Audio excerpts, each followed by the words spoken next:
Hello बच्चों, 12th class. आज है बच्चों चैप्टर लेंस, है ना। अब देखो, आज हमारे पास टॉपिक क्या है? गोलीय पृष्ठ पर अपवर्तन, यानी रिफ्रैक्शन एट स्फेरिकल सरफेस। उसमें हमारे अंदर टॉपिक है, सब टॉपिक है अवतल अपवर्तक पृष्ठ, यानी अवतल यानी कॉनकेव, अपवर्तक यानी रिफ्रैक्टिंग पृष्ठ यानी सरफेस। कॉनकेव रिफ्रैक्टिंग सरफेस, अवतल अपवर्तक पृष्ठ। ये फॉर्मूला सिद्ध कर रहा है, बहुत इंपॉर्टेंट डेरिवेशन है ये। n/v - 1/u बराबर n - 1/r। दोनों के लिए होता है, कॉनकेव के लिए भी, कॉन्वेक्स के लिए। First we will try it for concave lens. First you have to understand that what is the lens. देखो बच्चों, दो वक्र पृष्ठों से या एक वक्र पृष्ठ और समतल पृष्ठ से घिरे हुए समांकी पारदर्शी माध्यम को लेंस कहते हैं। उसमें पॉलिश होती थी मिरर में, यहाँ पॉलिश नहीं होती है। दो जैसे लेंस हम ये कहते हैं, ये उत्तल लेंस है, कॉन्वेक्स लेंस है। तो क्या दो वक्र पे there are two curved surface bounded by अ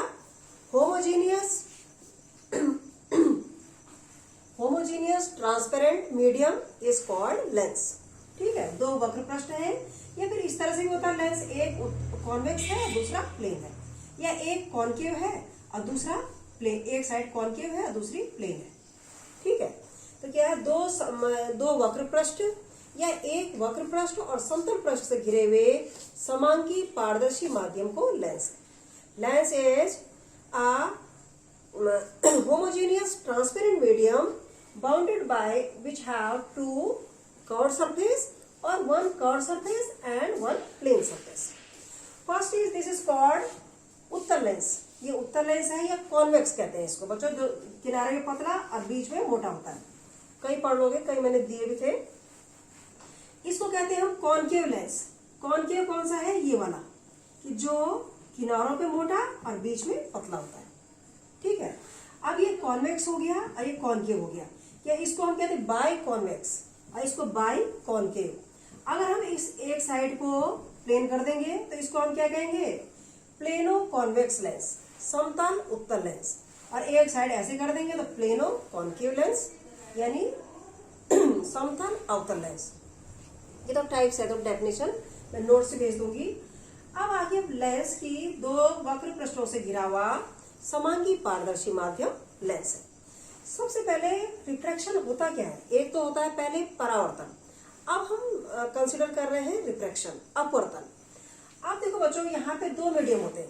वहां पे क्या था? एक ही मीडियम में जा रहा था और लौट के आ रही थी परावर्तन में, रिफ्लेक्शन में। यहाँ रिफ्रैक्शन है, REFRACTING, यानी अपवर्तन। तो ये होता है लेंस में। अब इसके बच्चों देखो किस तरह से है। अगर पहला माध्यम क्या है? दो मीडियम है, प्रकाश की किरण आई, ये इंसिडेंट आपतित किरण है, ये अपवर्तित किरण है, इधर जाएगी, और ये अभिलंब है। ठीक है, या ये इंसिडेंट रे है, ये क्या है? रिफ्रैक्टेड रे है, इधर आएगी जो, और ये परपेंडिकुलर है। सबसे पहले अगर ये हवा है हमारे पास, एयर, और ये क्या है? ग्लास है, कांच।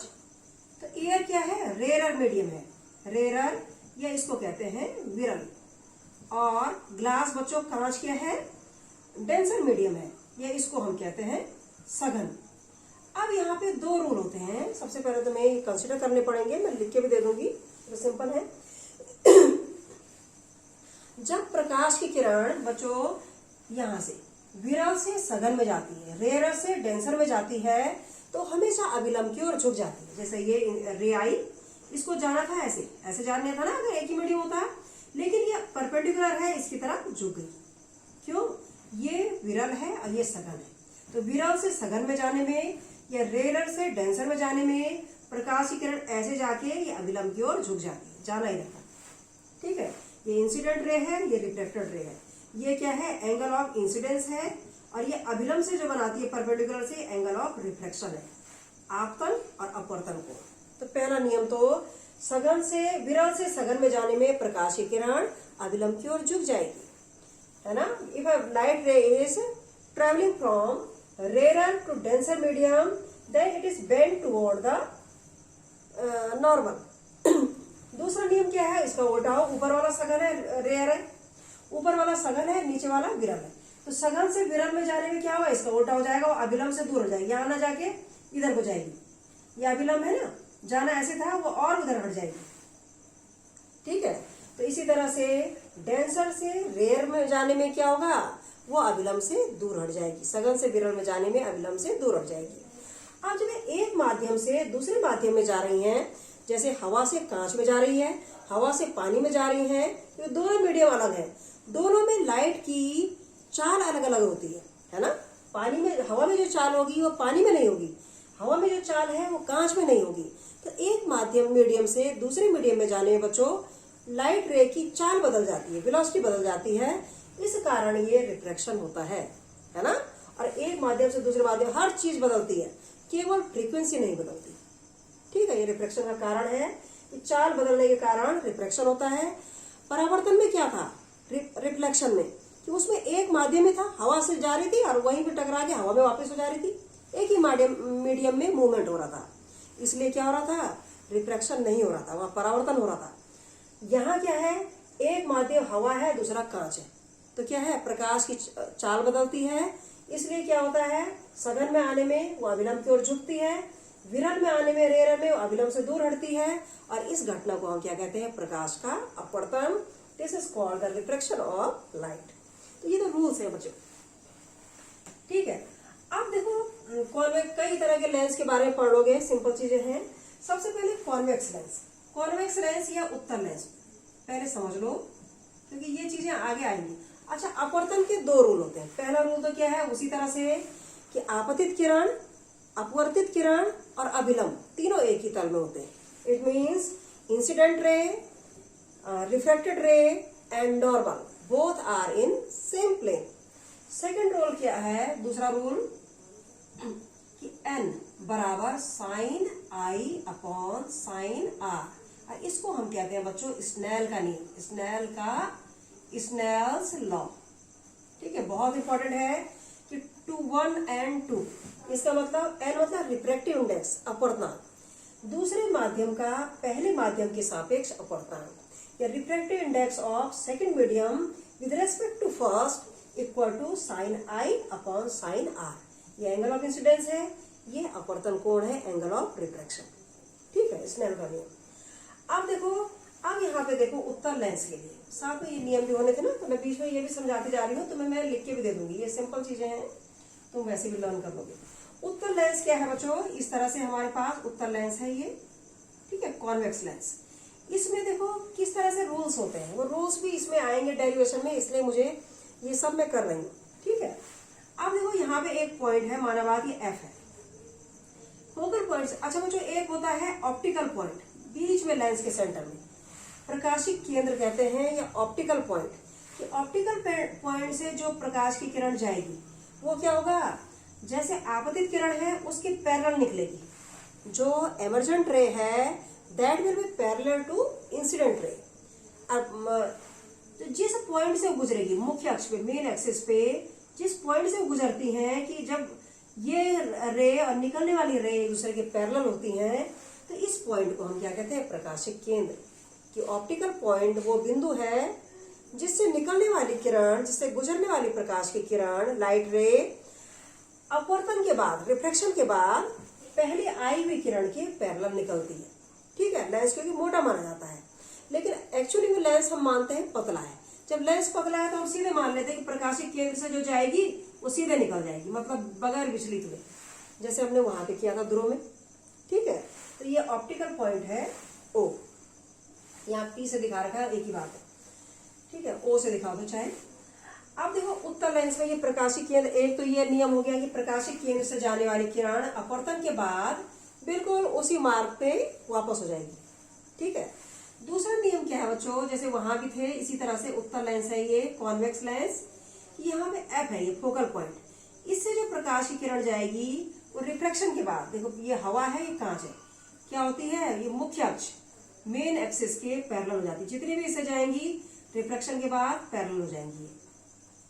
ठीक है, तो इसको हम कहते हैं फर्स्ट फोकल पॉइंट।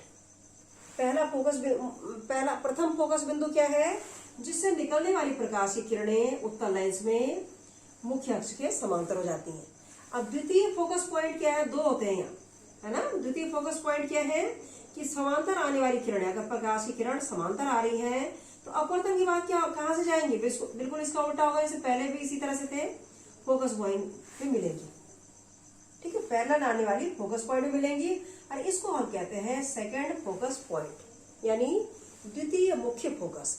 और इस फोकस पॉइंट से प्रकाशिक केंद्र तक की दूरी को प्रथम फोकस दूरी, और इस फोकस पॉइंट से इस प्रकाशिक केंद्र की दूरी को सेकंड वाले मुख्य फोकस से, सेकंड वाले फोकस पॉइंट से प्रकाशिक केंद्र की दूरी को द्वितीय फोकस दूरी कहते हैं। ठीक है, क्योंकि मैंने ये इसलिए बताया कि इससे भी ये रूल्स भी अंदर आएंगे कि फोकल पॉइंट जो जाएगी वो मेन एक्सिस के पैरेलल हो जाएंगी हमेशा, नियम। जो मुख्य अक्ष के समांतर आएंगी, पैरेलल आएंगी, वो अपवर्तन के बाद, रिफ्लेक्शन के बाद फोकल पॉइंट पे मिलेंगी। इसको फर्स्ट फोकल पॉइंट कहेंगे। और यहां से प्रकाशिक केंद्र की दूरी को फर्स्ट फोकल लेंथ, इसको द्वितीय फोकस पॉइंट कहेंगे। द्वितीय फोकस बिंदु से प्रकाशिक केंद्र की दूरी को द्वितीय फोकस दूरी। ठीक है, तो दो नियम हो गए ये। और ज्यादातर इन्हीं से इमेज बन जाती है उत्तल लेंस। ये तो उत्तल लेंस का केस है। आप देखो ना, मैं जरा देख, तो हिला तो नहीं। आप देखो हमारे पास एक टॉपिक आ रहा है, तुमने पढ़ लिया स्नेल का नियम 1 and 2, refractive index of second with respect to first equal to sine i upon sine r. दूसरे माध्यम का पहले माध्यम के सापेक्ष अपवर्तनांक बराबर sine i upon sine r. ठीक है, आप देखो बच्चों, अवतल लेंस के लिए बिल्कुल एक जैसा डेरिवेशन है। First I am discussing for concave lens. ठीक है, गोलीय पृष्ठ पर अपवर्तन, रिफ्रैक्शन एट स्फेरिकल सरफेस। इसमें दो है, कॉनकेव रिफ्रैक्टिंग सरफेस, यानी अवतल अपवर्तक पृष्ठ, जो हम डिस्कस कर रहे हैं। उत्तल के लिए बाद में वैसा तुम भी कर सकते हो। अवतल देखो, मैंने कहा था ना, ऐसा लेंस होता है, इस तरह का होता है अवतल लेंस, कॉनकेव लेंस। तो ये अवतल लेंस है, ये मैंने दिखा रखा है। इसके कांच का रिफ्रैक्टिव इंडेक्स क्या है, N2, अपवर्तनांक N2 है। ये हवा है, इसका अपवर्तनांक N1 है। ठीक है, प्रकाश की किरण कहां से जा रही है, N1 से N2 में जा रही है। हवा से कांच में जा रही है ना, तो एक मीडियम से दूसरे मीडियम में जा रही है, मीडियम चेंज हो रहा है, लाइट की वेलोसिटी चेंज होगी, that is reason of refraction. अब देखो रूल वही होगा बच्चों, जब हमने कहा था कि सघन, विरल से सघन में जाएगी तो अभिलंब की ओर झुकेगी। When light ray is passing from rarer to denser medium, then it bends toward the normal. Rare to denser में नॉर्मल के टुवर्ड बेंड हो जाती है। अब देखो ये अवतल लेंस है, कॉनकेव लेंस है, पर हिंदी में समझ लो अवतल लेंस है। ये ऑब्जेक्ट है, वस्तु है, ये उसकी इमेज है, प्रतिबिंब। ये क्या है, सेंटर ऑफ कर्वेचर, वक्रता केंद्र। ठीक है, वक्रता केंद्र की यहाँ प्रकाशिक केंद्र से दूरी, वक्रता त्रिज्या, इमेज की प्रकाशिक केंद्र से दूरी v, वस्तु की प्रकाशिक केंद्र से दूरी u। तो ये देखो कॉनकेव लेंस है। द डिस्टेंस ऑफ किसका, optical centre from centre of curvature r, optical centre to image v, distance of optical centre from object is called u। ये तो तुम्हें मालूम है, u v r कहलाती है। अब देखो जब ये ऑब्जेक्ट है ना, रिफ्लेक्शन कैसे हो रहा है, ये ऑब्जेक्ट है, इससे एक रे गई ऐसे, मीडियम चेंज हुआ, ये नॉर्मल है, CAN, यहाँ पे लिख दो CAN, क्या है, ये नॉर्मल है, अभिलंब है, लंब है। ठीक है, CAN लंब है। अब एक ऑब्जेक्ट से, वस्तु से एक प्रकाश की किरण गई, लाइट रे गई। अब ये क्या है, रेयर से डेंसर मीडियम में जा रही है कांच में, तो अभिलंब की ओर झुकेगी। रेयर टू डेंसर मीडियम, विरल से सघन में जा रही है तो अभिलंब की ओर झुकेगी। रेयर टू डेंसर में जा रही है तो ये गई, और ये अभिलंब है, जाना इसको ऐसे था थोड़ा, ये इसकी तरफ झुक गई, जैसे रूल होता है। ठीक है, अब ये माना अल्फा कोण बना रहा है। उसके बाद ये अभिलंब है, अब ये अभिलंब की ओर झुक गई, ये ऐसे ऐसे जाना था, इसको इधर को आना था, ये इधर को झुक गई। अब जब इधर को आना था इसको, तो उसको हम इसको पीछे को बढ़ाएंगे बढ़ाएंगे बढ़ाएंगे बढ़ाएंगे, तो जहां पे ये मेन एक्सिस को काटेगी वहां पे इमेज बन जाएगी। तो एक किरण कैसे गई, ये रेयर टू डेंसर मीडियम में गई, विरल से सघन मीडियम में, और ये अभिलंब की ओर झुक गई, ये नॉर्मल की तरफ झुक गई। अब ये क्या है, ये झुक गई तो इसको जाना था इधर, अब इसको पीछे की ओर बढ़ाया हमने, यहाँ पे आई, यानी एक रे ये हो गई। और दूसरी ये क्या है, ऑप्टिकल सेंटर से गई तो उसी की दिशा में वापस आ गई। तो इसने और इसने जहां पीछे को मिला के बढ़े वो काटा आई पे, और तो उसकी इमेज कहाँ पे बनी, आई पे। समझ रहे हो कि विरल से विरल से सघन में गई तो अभिलंब की ओर झुक गई। अब क्या है, झुक गई तो इसको पीछे की ओर बढ़ाया, ये मुख्य अक्ष को यहाँ, मेन एक्सिस को यहाँ पे काटती है। दूसरी यहाँ से किरण गई प्रकाशिक केंद्र से, ऑप्टिकल सेंटर से, वैसे वापस आ गई। तो इसने और इसने जहां पे काटा वहां पे इमेज बन गई। ये कोण हमने मान लिया एंगल अल्फा है, ये कोण हमने मान लिया बीटा है, और ये अभिलंब जो नॉर्मल बना रहा है मेन एक्सिस से, ये गामा है। ठीक है, हमने यहाँ से ए से एक परपेंडिकुलर डाल दिया बच्चों। ए जो किताब में लिखा है वही लिख देती मैं तुम्हें दूंगी भी, क्योंकि मैं उस हिसाब से देख लेना। ए एम, ठीक, ए एम, ये परपेंडिकुलर डाल दिया, ये मैंने रचना की, कंस्ट्रक्ट किया। अब देखो बच्चों, यहाँ पे ये क्या है, एंगल ऑफ इंसिडेंस।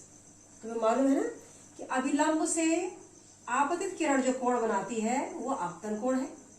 तो देखो अभिलंब नॉर्मल से इंसिडेंट रे जो एंगल बनाती है वो एंगल ऑफ इंसिडेंस है, आई है, ये आई है, आई लिख दिया मैंने। ठीक है, अब ये यहाँ रिफ्लेक्टेड हुई, झुकी, तो इसने आर बनाया। ये अभिलंब से नॉर्मल से इसने आर बनाया।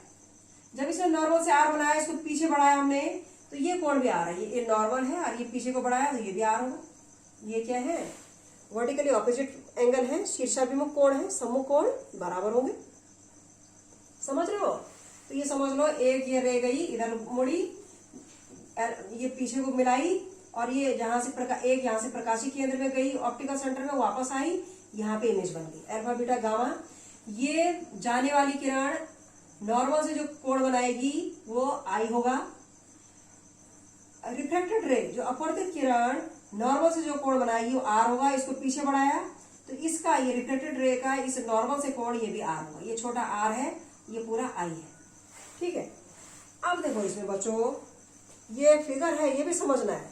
अब देखो सबसे पहले स्नेल का नियम। स्नेल का नियम क्या कहता है, क्योंकि अपवर्तन हो रहा है, जब भी अपवर्तन हो रहा है तो स्नेल के नियम का पालन हो रहा है, स्नेल्स लॉ। वो क्या कहता है, 1n2। इसका मतलब होता है दूसरे मीडियम का पहले मीडियम के सापेक्ष अपवर्तनांक, या reflected index of second with respect to first medium. ठीक है, 1n2 यानी n2/n1 equal to sine i upon sine r. We know that, क्योंकि रिफ्लेक्शन हो रहा है। ठीक है, हवा से उसमें जा रही। अब देखो यहाँ पे हम ये मानते हैं दर्पण का द्वारक, इसका एपर्चर, दर्पण बहुत बड़ा नहीं है, उसका द्वारक बहुत छोटा है, छोटा लेंस है जिसमें लाइट जितने पोर्शन में घुस रही है उसका मुंह वो छोटा है। हम ये मानते हैं दर्पण का द्वारक या एपर्चर छोटा है, द्वारक छोटा है, दर्पण नहीं लेंस का, यहाँ लेंस है, लेंस का द्वारक छोटा है, इसलिए क्या हो जाएगा, n2/n1 बराबर I अपॉन आर, है ना। हम मानते हैं कि बहुत छोटे कोण है तो साइन आई को एज्यूम कर सकते हैं I, और साइन आर बराबर आर, तो ये हो गया I अपॉन आर बराबर n2/n1। तो इससे क्या हो गया बच्चों, n2r क्रॉस मल्टीप्लिकेशन बराबर n1I। ये पहला इक्वेशन हो गई। ठीक है, समझ रहे हो? अब देखो आओ ज्योमेट्री में, यू हैव, तुमने पढ़ा, यू हैव रेड ज्योमेट्री। जो बाहर वाला कोण किसी ट्राइंगल में, कोई भी ट्राइंगल है इस तरह से, बाहर वाला कोण जैसे यहाँ पे यही जो बना हुआ इसी तरह से देख लो, ये कोई ट्राइंगल है जैसे बन रहा है, बाहर वाला कोण क्या होगा, इन दोनों वाले कोणों के जोड़ के बराबर होता है। बाहर वाला कोण क्या है, दोनों अंदर वाले कोणों के जोड़ के बराबर होता है, ज्योमेट्री कहती है ये। तो किस में लगाओगे तुम, ओ ए सी में, ट्राइंगल ओ ए सी से, ओ ए सी, इस ट्राइंगल में बाहर वाला कोण कौन सा बच्चों, गामा।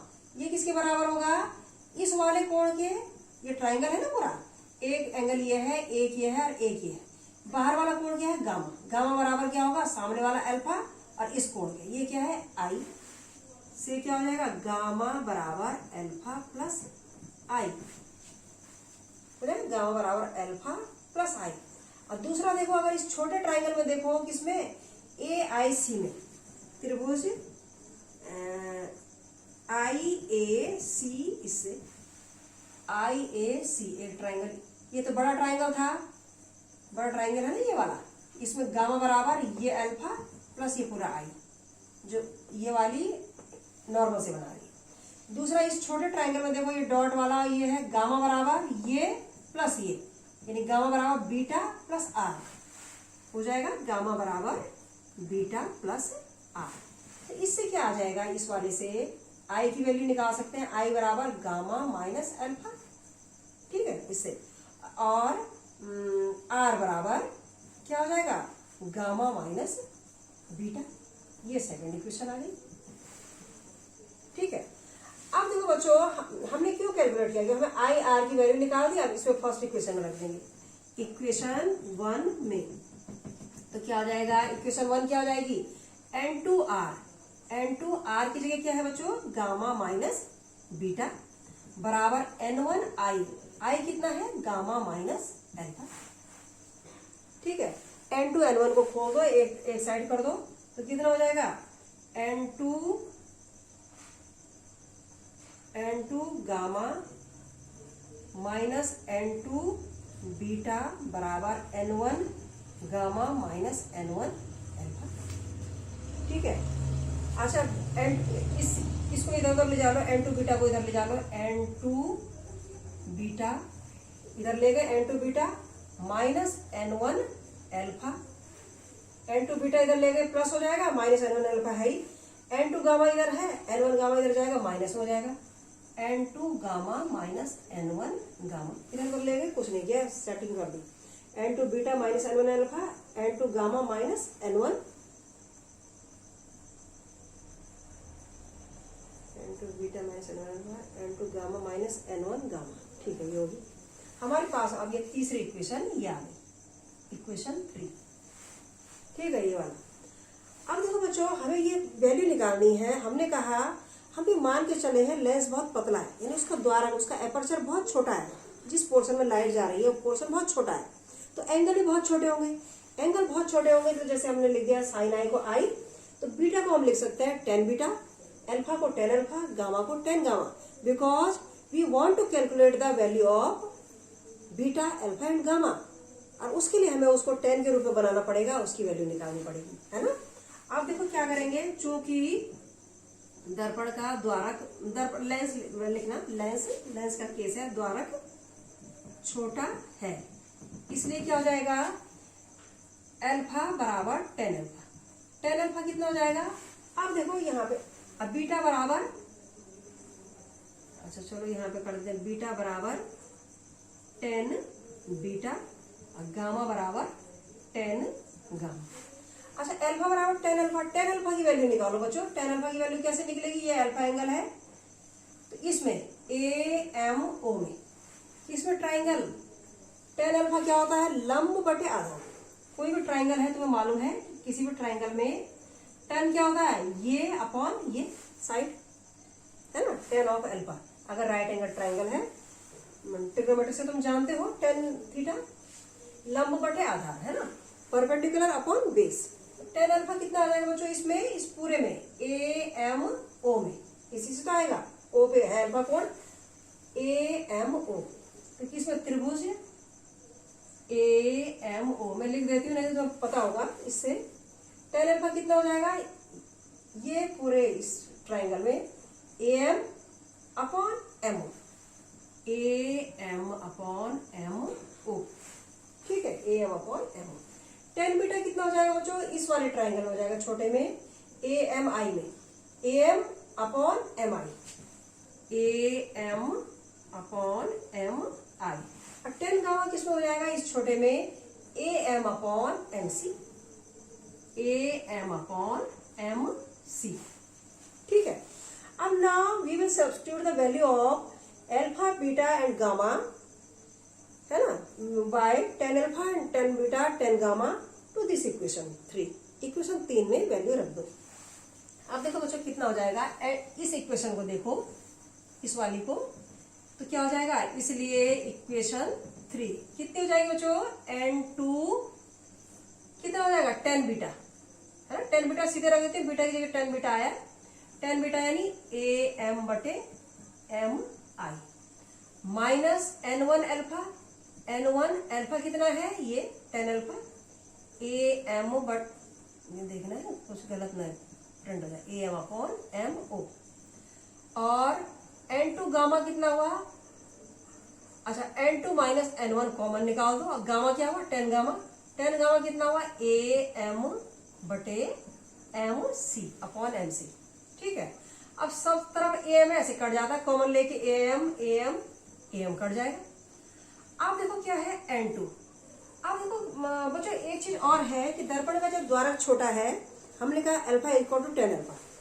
अब ये दर्पण का द्वारक बहुत छोटा है, तो मैंने मिरर में भी तुम समझाया था, जब ये अपर्चर बहुत छोटा होगा द्वारक, तो क्या होगा, ये M पॉइंट P पर होगा, ये बहुत पास होगा, हम ये मान सकते हैं कि M P पर ही है, यानी M ही P है ना, क्योंकि इतने पास होंगे कि हम कहेंगे M P के बीच में बहुत ना के बराबर डिस्टेंस है, या हम कह सकते हैं M ही P है, तो M की जगह P रख दो, तो कितना हो जाएगा, चूंकि द्वारक छोटा है, समझ लो द्वारक एपर्चर छोटा है, तो क्या हो जाएगा बच्चों, इसलिए क्या हो जाएगा N2 अपॉन M को हम क्या करें, PI minus N1 upon PO बराबर N2 माइनस N1 अपॉन, ये M तो कट गया, अपॉन PC, ठीक है। अब देखो M से डिस्टेंस नहीं मालूम थी, लेकिन P से भी मालूम है, P क्या है, ऑप्टिकल पॉइंट, P से C की डिस्टेंस यानी सेंटर ऑफ कर्वेचर की डिस्टेंस क्या होती है, R होती। P से I की इमेज की डिस्टेंस कितनी होती है, ऑप्टिकल सेंटर से प्रकाशिक केंद्र से इमेज की दूरी V होती। ऑप्टिकल सेंटर से ऑब्जेक्ट की डिस्टेंस कितनी होती है, U होती। ये नोट करते हैं हम। अब देखो रेज इधर को जा रही है ना, प्रकाशिक लाइट वेव किधर को जा रही है, लाइट रेज इधर को, और डिस्टेंस हम उसके ऑपोजिट नाप रहे हैं, तो क्या होगी, UVR all will be negative, ठीक है। अब देखो बच्चों आ जाओ इस पे, आगे क्या चलेगा ये, इसलिए N2 अपॉन PI देखो, PI मतलब ऑप्टिकल सेंटर से इमेज की दूरी, प्रकाशिक केंद्र से प्रतिबिंब की दूरी कितनी होगी, V, तो कितना हो गया, माइनस V, माइनस में आएगा, माइनस N1 अपॉन PO कितनी है, ऑब्जेक्ट की दूरी, ये भी माइनस U में आएगी। उसके बाद N2 minus N1 upon PC कितनी है, माइनस R, इसमें माइनस R होगी, ठीक है। अच्छा अब देखो इसको प्लस में कर दो, या तो ये माइनस है, माइनस हटा दो तो कितनी हो जाएगी, हर जगह से माइनस हटा दो, N2 अपॉन V, ठीक है। इसे प्लस हो गया, ये क्या माइनस था, ये प्लस हो गया, ये प्लस है तो ये माइनस हो जाएगा, N1 अपॉन U, ये माइनस है तो ये प्लस हो जाएगा, N2 माइनस, कुछ नहीं किया हमने, वो तो चेंज कर दिया, नहीं भी करके चलता, ठीक है। अब हमारे पास फॉर्मूला आ गया बच्चों ये।